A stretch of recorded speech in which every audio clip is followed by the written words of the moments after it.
Higit 80,000 mga magsasaka ang apektado ng El Nino sa bansa. Grabe Ito ang sinabi na ni to. Department of Agriculture spokesperson Assistant Secretary Arnel de Mesa sa Bagong Pilipinas Ngayon public briefing araw ng Biyernes. Aniya, pinakamaraming naapektuhan ang mga magsasaka ng palay na umabot sa 60,000. Nasa 58,000 naman na hektarya ng palayan ang lubos na apektado ng matinding tagtuyot.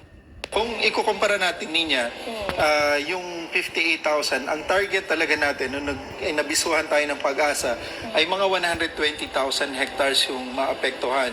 Pero dahil maagap yung ating pagsasagawa ng mga programa at interventions para labanan ng El Nino, ay na-reduce natin yung pagbaba ng maapektuhang hektarya.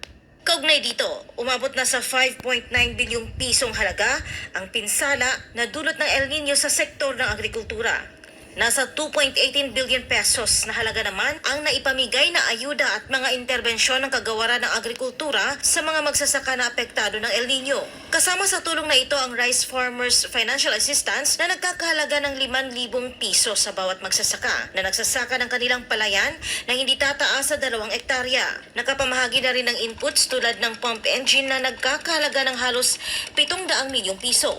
Halos 68 million pesos naman ang naipamigay ng Philippine Crop Insurance Corporation para sa indemnification o insurance claim. Mahigit 10 milyong piso naman ang naipamahagi ng Agricultural and Credit Policy Council para sa survival at recovery loan. Samantalang ang National Irrigation Administration o NIA ay nasa 300 milyong piso na rin ang nailabas para sa intervention sa mga irigasyon. Ganon din yung mga napamahagi ng NIA na isaayos na mga kanal at yung ating mga interventions pa sa irigasyon na nagkakahalaga ng almost 300 million niya. Ilan lang ito sa mga interventions at patuloy na pamamahagi ng interventions ng ating kagawaran. Para sa Diyos,